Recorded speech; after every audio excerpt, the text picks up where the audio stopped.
Welcome to Your College Bound Kid, a podcast for parents, college counselors, students, and anyone who wants a deep dive into the world of college admissions. Hi, my name is Kate Stricklan. I'm the Senior Assistant Director of Application Review at the University of Colorado Boulder. I live in Boulder with my family, which includes a fifth grader and a freshman in high school. I'm Mark Stucker, and I'm the founder and producer. Our mission is to make college knowledge available to all. We care deeply about your kid. We believe college is a match to be made and not a prize to be won. We believe in being genuine and transparent. We are committed to covering a variety of topics, including the tough subjects. Thanks to your generosity, we're committed to providing a minimum of 10 hours of fresh, commercial-free content every month, with episodes every Monday and Thursday. We have a variety of co-hosts because we believe and value diverse perspectives. You're our listening family, and we get great joy every time we meet with you as we do our best to give you tools so your students can soar and reach their limitless potential. Good morning, friends. Happy 2026.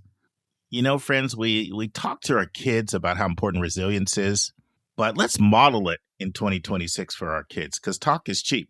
Because one thing we can all count on, some curveball is going to come at us in 2026. And I've already had a curveball thrown at me already, and we're just 5 days in. So I thought I was going to be hanging out with Joy all last night and most of today, blocked up my calendar, cleared my schedule. And you may remember from last episode, I mentioned Karis is in India, Joy's in Grenada. Well, Karis is in India for 3 weeks. Joy was just in Grenada for 8 days. And she was supposed to come home yesterday, and all airports have been closed, completely closed now for 2 days due to the U.S.-Venezuela invasion. So I got a real curveball. And Joy got a curveball because today's January 5th. It's the first day of new semester at UNC, and it's actually one of the most important days in the year for her job. And here she is stuck in Grenada. Hotels are jacking up the rates because people can't leave the island, and no idea when she's going to leave. But it really is true.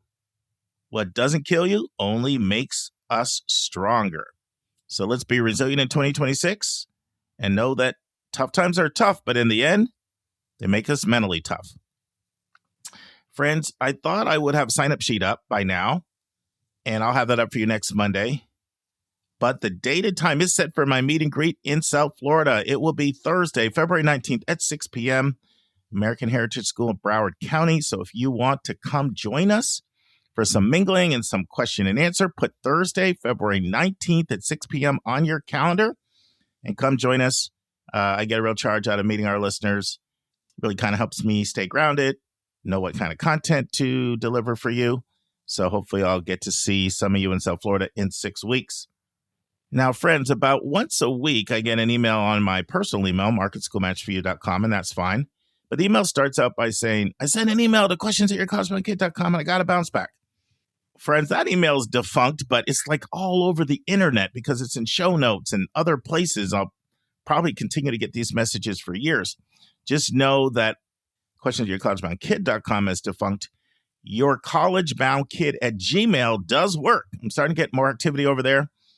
So just so you know, you can always email me. It doesn't matter. mark@schoolmatchforyou.com, my business email, or yourcollegeboundkid@gmail.com, or I'm a big texter. So if you want to text me, 404-664-4340.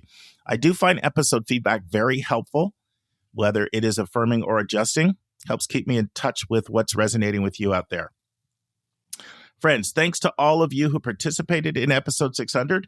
Got some good feedback on that. I know it inspired me. It's my favorite episode every year. I listen to it twice, and then I also had to do the composition and editing on the production side. So you could say 3 times, really. And I'm already fired up about episode 700. You know, I had someone tell me this week about the thing that they have learned the most. And I said, well, get ready, because I'm going to ask you to share that episode 700. And we crank out 104 episodes a year. So 700 is only 11 months away. Now, friends, I mentioned at the end of 601 that I'm starting a new series about some things that, because of my passion, I may not have always communicated as lucidly what I truly believe about a topic in college admissions. Now, why am I doing that? I can assure you it isn't out of some self-aggrandizement. So I'm going to be talking about one of those topics today. And then you'll also hear from Kate Stricklan from CU Boulder. And that's going to be on a really cool topic. It's going to be on the topic of what's a seasonal admission officer? How do I become one? And what do they do? So that's what we're going to cover today in today's episode. But let me get back to what I said I was going to talk about at first. Just certain things that I think sometimes my communication may not have been as clear about as I would like it to be. So why is it that I want to cover this? I can assure you it's not about some sort of self-aggrandizement about what I believe being so important that everybody needs to know what I believe and it needs to revolve around me. But it does have to do with me wanting to make sure that I'm communicating clearly. Nuance is extremely important. I don't want to potentially adversely impact the listener's thinking because of my lack of lucidity when it comes to communication. Most of the things I will share with you are things where my thinking hasn't changed, but I'm not sure if my communication has been as precise as I'd want it to be. Capturing nuance is important. But for the one I'm going to share with you today, I have changed my thinking. I have had an epiphany. So I'm going to get into that first topic today, and I'm going to be honest. This is going to be the hardest one for me because I have a lot of pride, and I have to offer confession. And while confession may be good for the soul, eating a big dose of humble pie isn't the most fun thing to do. So let me unpack this. So we've added a new intro to our greeting when you come on, and it's the aphorism. You're used to hearing it now. College is a match to be made, not a prize to be won. Because that is foundational to the counseling philosophy, not only of me, but all of the co-hosts at Your College Bound Kid. And if you're a regular listener, you've heard me tell the story of being hired by a West Coast family to help their son who was miserable at his very rural school. In fact, he was the most miserable of any transfer student I've ever worked with, to be honest. So when I met him for the first time, and he just started unleashing on me how much he hated this place, he can't wait to get out of here, I couldn't help but ask him, I hope you don't mind me asking, you're so unhappy you've only been here 2 months. Why'd you come here in the first place? To which he said, this college has an 8% admit rate. How could I turn that down? But then he went on to say, but I've learned my lesson. Admit rate is not everything. So I stand by my belief that match and fit matter over prestige and selectivity. But here's where I've evolved in my thinking. Let me start by saying this. One thing that turns me off is smugness. Self-righteousness. It grinds my gears. But that's exactly how I have reacted in the past when prestige was really important to somebody in the college process. My mindset was, that is so shallow. Who cares about prestige? It's all about match and fit. In fact, sometimes I even went further than that. Sometimes I even got preachy, at least in my mind, thinking, how dare you parents care more about where your kid goes to college because you are embarrassed in your social circles over something that is so shallow. That was my mindset. Now, the first time I really started to do some introspection on this topic was in a conversation I had with Susan a few years ago.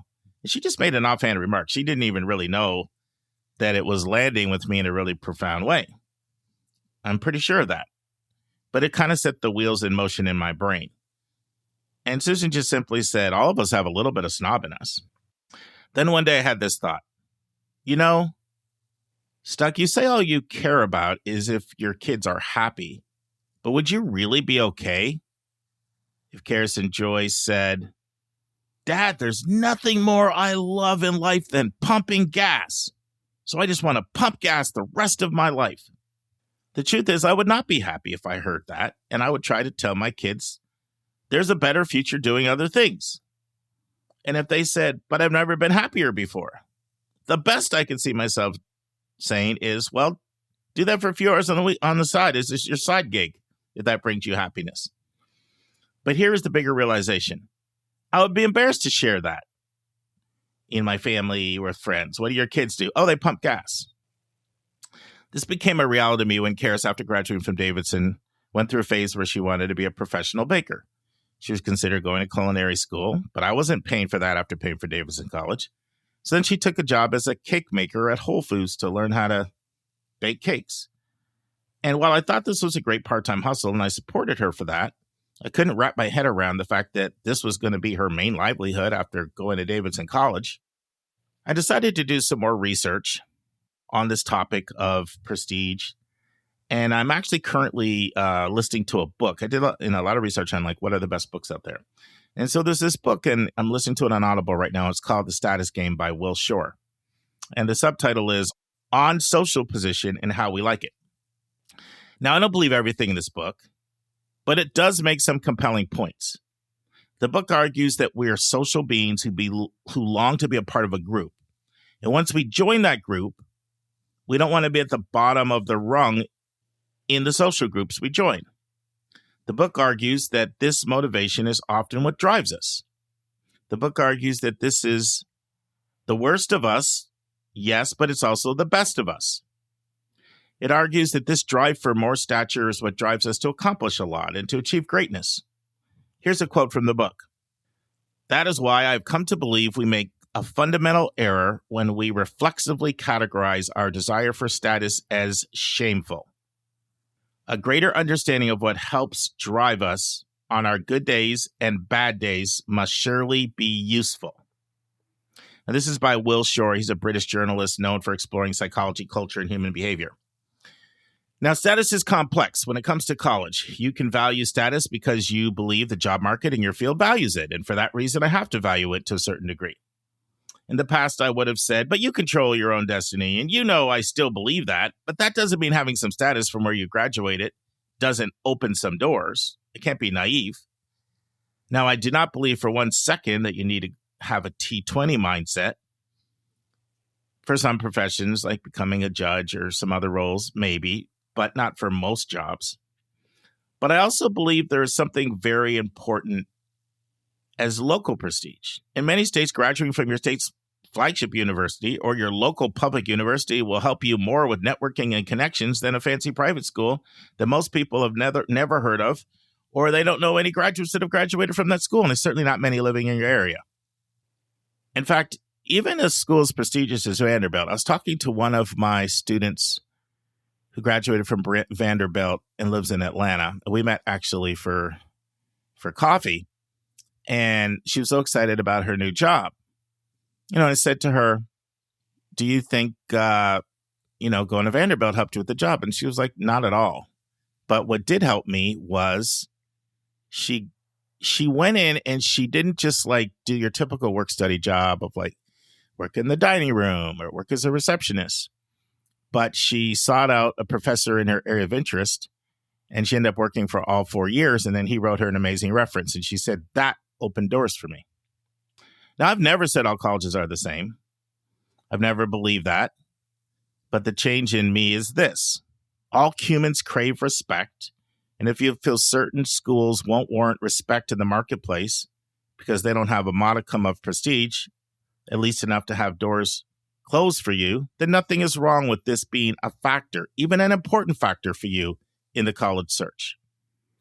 I will never ever feel it should be the most important factor.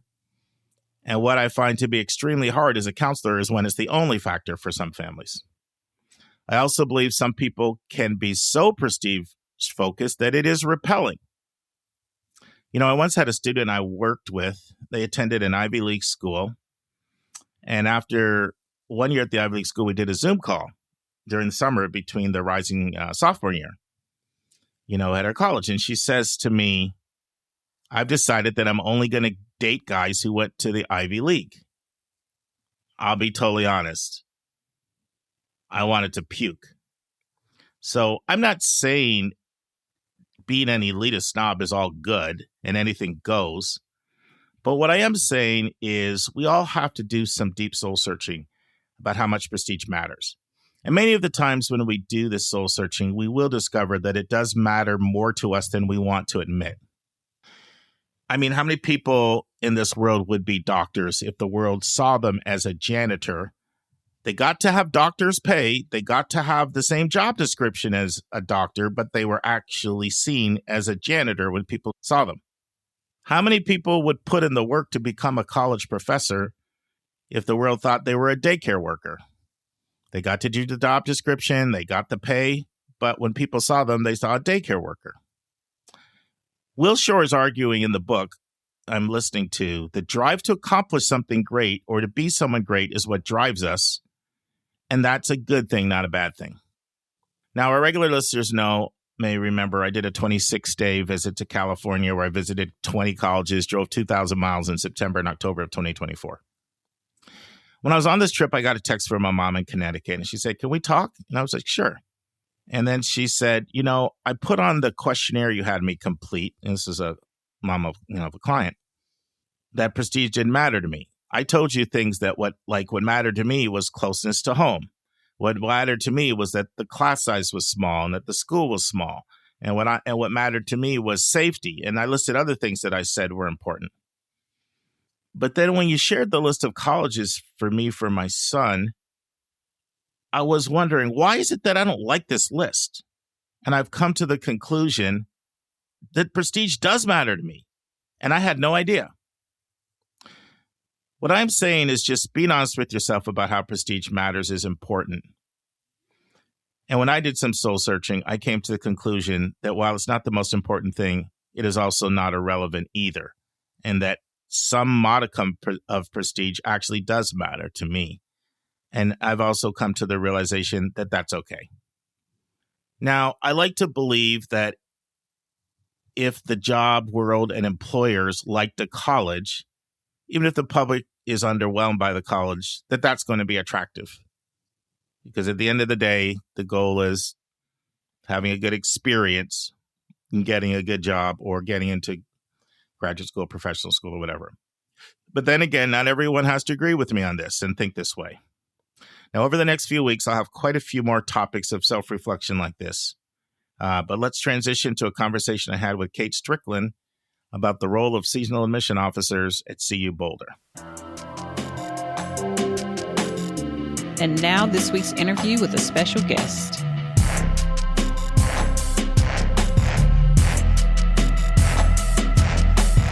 Friends, I'm really thankful to Kate for her flexibility. When I scheduled this recording session with her, we were supposed to do an In the News discussing an article on grade inflation. And I started out saying, just what's going on in the admission office. And that she just kept getting more interesting and more interesting and more interesting. So he ended up turning this into an interview on the role of the seasonal admission officer. It's a one-parter. She starts out by talking about what are people doing in the office right now, mid-December, and what is the role of the operations team that is missions critical. Then we discuss the difference between seasonals and regionals, and Kate gives us a lot of details about seasonal admission officers. Kate talks about the training that is done for seasonals. Kate talks about what she looks for when she's hiring a seasonal admission officer. She talks about how many hours you can expect to work and for how long. She discusses how file reading calibration occurs as part of the training for seasonals. And then Kate discusses the role the college major plays during the file reading process at CU Boulder. Listen and enjoy. I'm here with Kate Stricklan from Boulder, Colorado. Hi, Kate. Hi, Mark. How's it going? It's exciting. It's exciting. Counting the days down. I was talking to my youngest daughter, Joy, and then it dawned on me, 7 days from now, she'll be here, her sister, for Christmas. So that's wonderful. So I'm curious, mid-December, what are you doing now in the office in your role, and what are the others doing on your team? Yes, it is a very busy time for us. If anyone has been following CU Boulder admissions for a few years now, you may have noticed that we've started to release all of our early action Colorado residents earlier than we release the rest of the early action pool. So previously, most of those decisions were coming out, or all of early action was coming out by February 1st. But now we endeavor to get our Colorado students' decisions into their hands before the holidays. So that is what we have been feverishly preparing the last couple of weeks.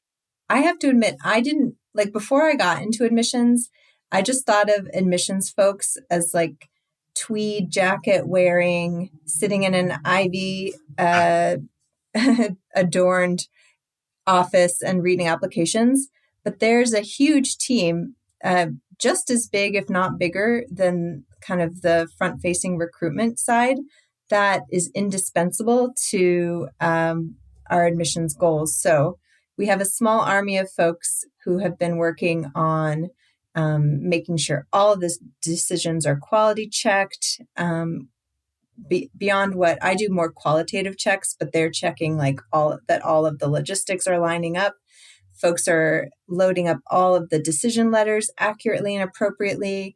We've got great colleagues who work tirelessly on our scholarship selection process. So it's amazing what we call it our operations team does, the unseen work that they do that is just as mission critical as your territory manager or your counselor who might come visit your high school is doing. What size of a team are you working with over there, Kate? Like if you're to look at readers, you guys have seasonals, right? Do you have seasonals around the country? Correct. I'm probably confused our listeners. So regionals somebody might live in Chicago and work the Chicago market. Okay. Exactly. And they're still a staff member for the school, but they're not Boulder based.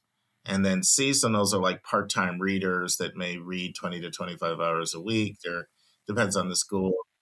During peak times that are not employees, they can just be paid hourly. So it's a big cost saving for the school, but it's a way of getting through applications. It's just literally too much work it's not usually in the budget to double your size of your staff to have full-timers do all the reading. And so it's a really common thing especially with flagship public schools. So I just realized those terms might be confusing. All right, now go ahead and answer that. Sorry. Yeah. So we've scaled back our regional model for now, and we just have one superb representative for us out in Southern California. And yes, we do have a pretty robust sized team of seasonal readers. The cool thing about a seasonal reader is because they are reading 20 hours a week for months on end, they almost are like some of the most expert people after a while. And they just care so deeply. Even the folks that, had no prior connection to CU will start following our football. And they are just incredible people that devote a large chunk of their time to high school students and learning their stories. And yeah, I can't speak highly enough about my team. Well, and I should probably say this because this might be confusing sometimes because we haven't really gone into this before. But, like both Julia and Susan are seasonals, right? And so from time to time, they'll say, yeah, I was reading files the other day, but I'm sure our listeners thought, wait a minute, I thought you had a different job than that right now. And I'm sure there's a listener out there that, they're pulling their hair out trying to find out, like, sometimes it sounds like you're a counselor and you're working with students. And then it sounds like you're reading for an admission office. And so as a seasonal, you can wear multiple hats. Now, Susan's role has been much more expanded. Julia's done it on a much smaller time basis, but it's the same thing. But, the caseloads can vary from one seasonal to another.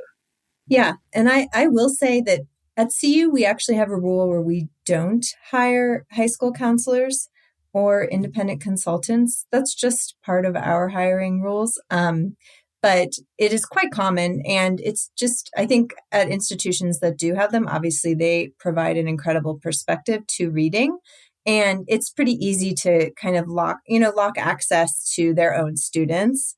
So it's wonderful that they can participate. We just don't have anyone like that on our staff. Yeah, and a lot of schools have that policy as well. It's a pretty common policy. For our listener who's curious, like, why would a school have a policy? No IECs, no school-based counselors. You guys can't be seasonals. Why don't you explain the reason for that?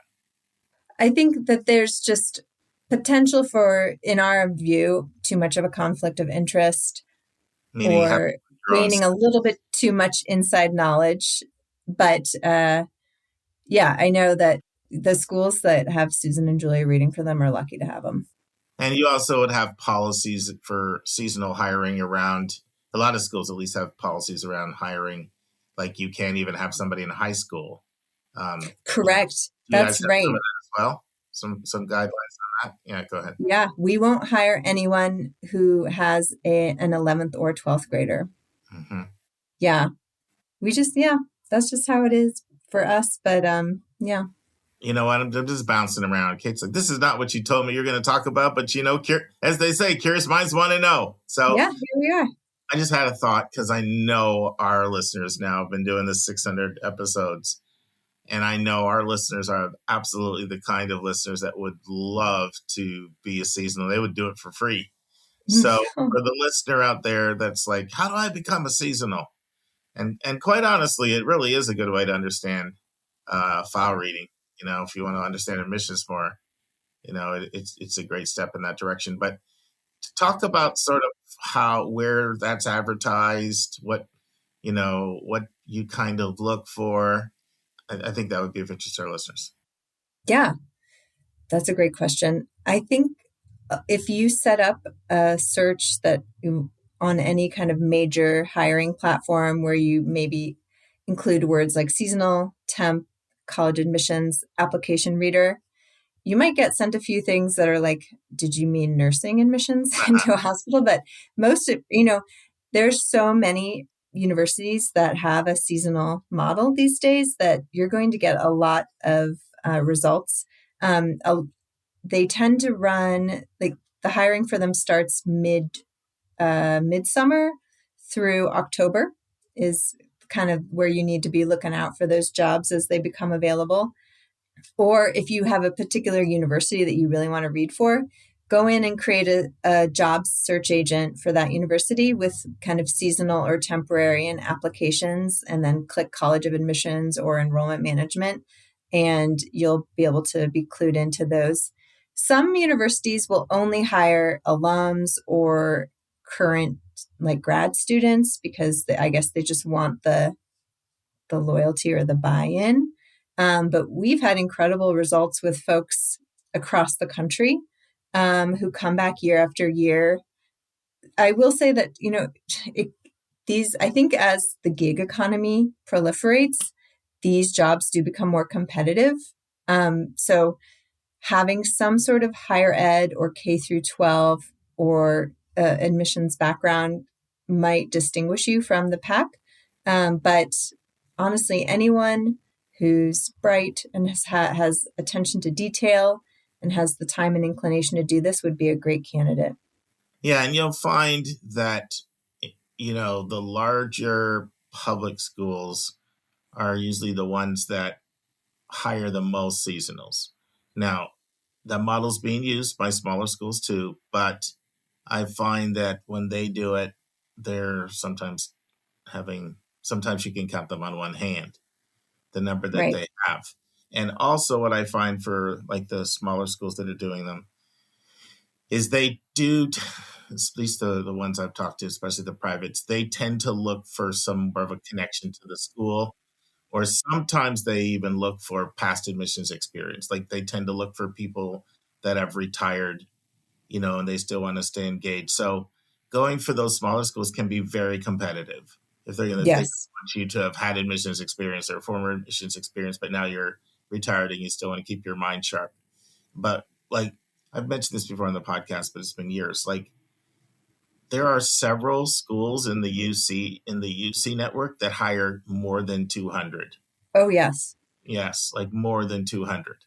So for those bigger ones that are going for a lot like that, they're not as persnickety. They still have their policies, but it's not like the niche hire if a private school has gone from 15,000 applications to 18,000 and decide they're going to try 2 or 3 seasonals. So for those of you who are looking, I would look at big flagship schools that are getting like 40,000 or more applications is where exactly. I look for. And one other thing to mention is it can be a different flavor of work experience at the various ones. I think sometimes, to your point about those small private schools, you might even be pairing with an admissions professional in committee-based reading or team-based reading, which would be, I think, a really exciting experience. At CU, we allow you to read, I need you to be logged in synchronously for a week of training. But otherwise, other than that, you can read on your own time in your own time zone. You can read over the weekends. But I know some schools want you to be logged in while the full-time staff is logged in to answer questions most efficiently. So pay attention to that if you're looking at a few options and you either don't mind having being like working only 9 to 5 on apps, or if you want the flexibility.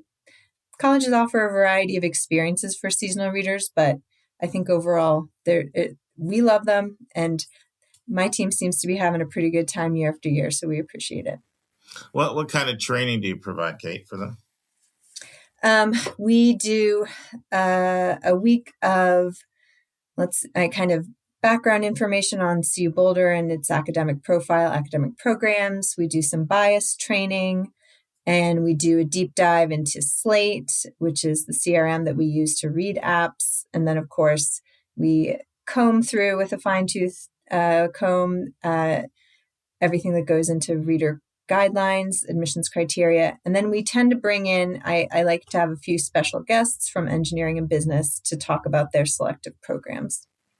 I'm trying to think of the word. It's on the tip of my tongue. I can't think of it. But do you do something, you know how with readers you want to make sure that they get, there's a word. It's not standardized. It's more like in sync with like what a reader rating looks like what's a 3 or 5 or whatever system you're using, and is there some process that's used to make sure that their assessment is in sync with, kind of what you would expect?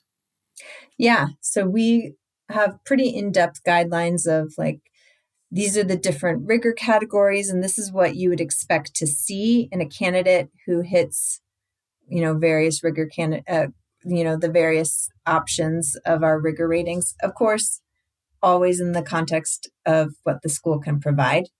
But we have pretty strict guidelines about, it's easy to be very uniform about the grade ranges, A through DF. And we also have quality checks that we run throughout the cycle to make sure we're spotting files that might be out of alignment with what we anticipated. But yeah, I mean, it's, reading apps is so interesting because it's both a human process, and you celebrate the human aspect and you celebrate the individual assessment that someone is making, but you also want it to be as identical as possible. So it feels like kind of a conundrum, but it's just a negotiation that our department figures out and our readers do great at.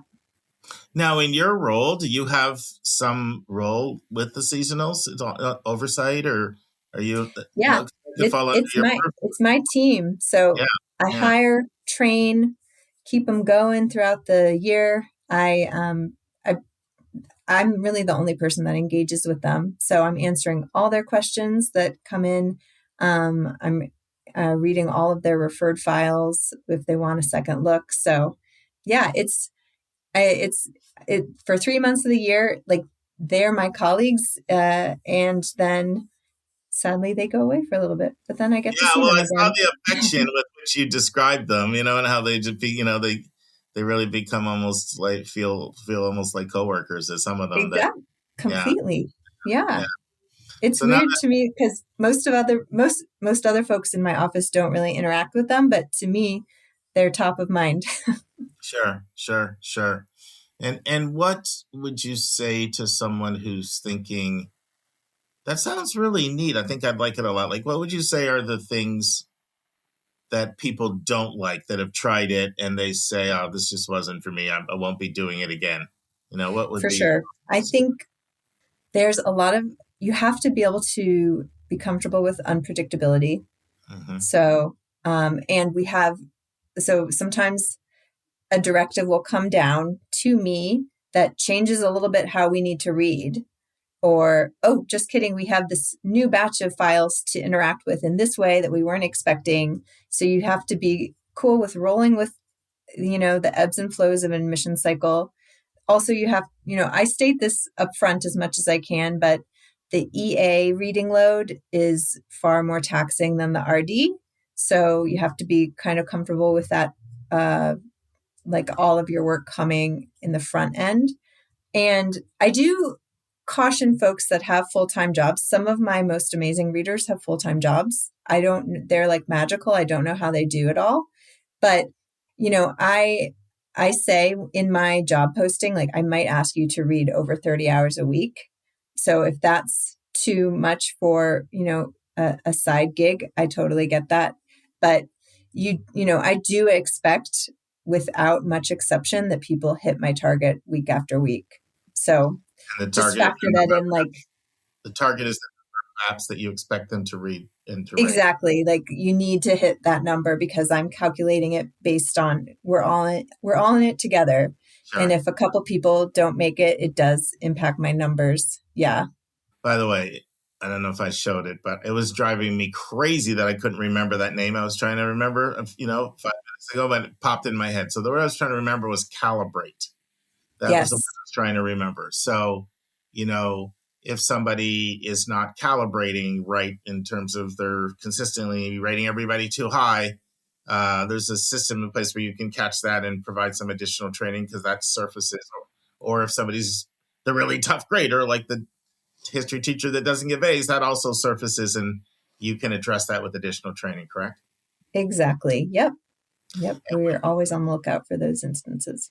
And when you talk about being flexible, you're talking about like all of a sudden word comes down like we are absolutely getting slammed with mechanical engineering applications this year. Like we can tell we're way ahead of where we were in the past. So might have to be some recalibration in terms of how you adjust that on your reading side. Or it could be the other extreme as well. We're really soft in a particular area. Were those the kinds of things you were referring to when you said being flexible, or maybe a deadline needs to change? I said I originally needed it by this, but we're going to have to move that up because of this. Or those the kinds of things that you're referring to, like the kind of person that can't roll with that might not be good for the job? Exactly. Yeah. You need to both be paying attention to my emails and my messages because I could ask you to adjust how you review something on a dime. Exactly.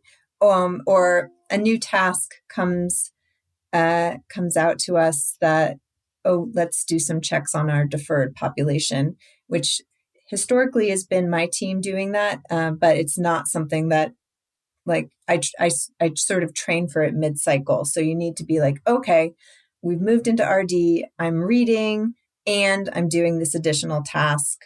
Or like hands up, who's online right now and can do 20 GPA checks. And so, yeah, but everyone, we even instilled a mentorship program this year for new readers that was very much driven by my experienced readers. So yeah, things change. You just got to be fluid. You have to, it's being in an admissions office is you have to be flexible. And so by extension, so do temporary readers. Yep.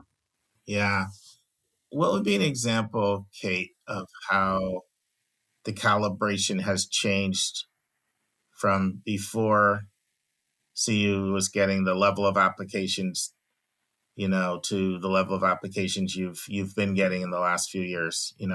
What's an example of how that might impact calibration and coaching and reader training? And, is there something you could sort of make tangible that might help a listener try to figure out what that looks like on your end? Yeah, I know that. So within the engineering majors, some are more popular and therefore more selective. So you have to be willing. 1 year, I might train you like this group of majors has this additional like higher criteria that an applicant must pass to get an admit from us. And then depending on what the mix of popular majors is that year, it might adjust and one major might fall out and a different one might come in. I would say, we have pretty standard reading and a lot of the calibration, beyond just like making sure that people are reading correctly based on our guidelines, a lot of the calibration happens in the class shaping process. So I would say it's, we've gotten really, really strong students for years and years, but the number of spots, and we talk about this on the road now, so I can talk about this. The number of spots that we save for general admission, so students that aren't selected for their first choice, but we want them to, we still think they'd be successful and we'd love them to join our community. Those numbers are shrinking. So there's less of a sort of a safety net, so to speak, of a general admission pathway at CU Boulder. So as a result, those students that we are able to direct admit are just that much more competitive, and the results of not getting in directly to your first choice can be more negative than they were even 5 years ago. Oh, thanks for sharing that. Friends, that's it for this interview, but Kate's back next week. We're going to talk about how colleges shape their class. Completely different topic, still related to file reading, but no longer about seasonals, but just how does shaping work? So hope you tune in for that next week. On Thursday's episode, Drew and I will continue our conversation about what to do if you are deferred. We'll take a question from a listener, and then Lisa will interview Matt Beatty from Luther College in Iowa for our College Spotlight. Friends, never forget, I have this at the bottom of every one of my emails. If any one of you ever email me, you'll see this at the bottom of all of my emails. Your attitude, not your aptitude, will determine your altitude. Your attitude, not your aptitude, will determine your aptitude. In other words, how high will you fly? How high will you soar? I think that's a pretty good thought for 2026. See you on Thursday, friends. And that's our show. A big thank you to you, our listeners, for tuning in this week. If you find this podcast helpful, please follow us and you will get every single episode as soon as they are released. If you want to support our podcast, you can click the share button and send it to your friends and acquaintances. You can say positive things about your college-bound kid on your social media feed. And you can help us stay commercial-free and pay our staff by donating on the yourcollegeboundkid website. You can write a review for us on Apple or Spotify. And if you have a question or a recommendation, just go to speakpipe.com/YCBK, hit the orange button, and speak. We will do our best to get your question in your own voice on an upcoming episode. I am the producer of the podcast, and I live in Metro Atlanta. We have a fantastic team that has over 200 years of admissions and counseling experience. Shout out to our co-hosts, Dr. Lisa Ruff in North Carolina, Susan Tree in Pennsylvania, Vince Garcia in California, Julia Esquivel in Massachusetts, Linda Depker in Missouri, Andy Strickler, the Chief Enrollment Officer at Connecticut College, New London, Connecticut, Hillary Dickman, an Admission Officer at Colorado College in Colorado Springs, and our International Admissions Expert, Kevin Newton in Dallas, Texas. Our sensational sound engineer is Nemanja Matvich. Our amazing music is from Victor Allen Weeks. Marketing designs from Kimberly Bloss. Our reliable webmaster is Stalionis Dimitru. Website updates are done by Joyce Stucker. Our image editor is Vlad Honchar. If you want to have a coaching session with me, just text me at 404-664-4340. If you want to reach someone else on our team, all of our bios with contact info can be found at yourcollegeboundkid.com under the About YCBK tab. If you want to get our free monthly YCBK newsletter, YCBK Plus, it is also under the About YCBK tab. If you want to see our recommended books and websites, they are on our website under the Resources tab. While you're on our website, check out our hundreds of interviews in their entirety. Check out our college spotlights, our blog, and our upcoming events. We think of you as our listening family, and we look forward to meeting with you every single Monday and every single Thursday.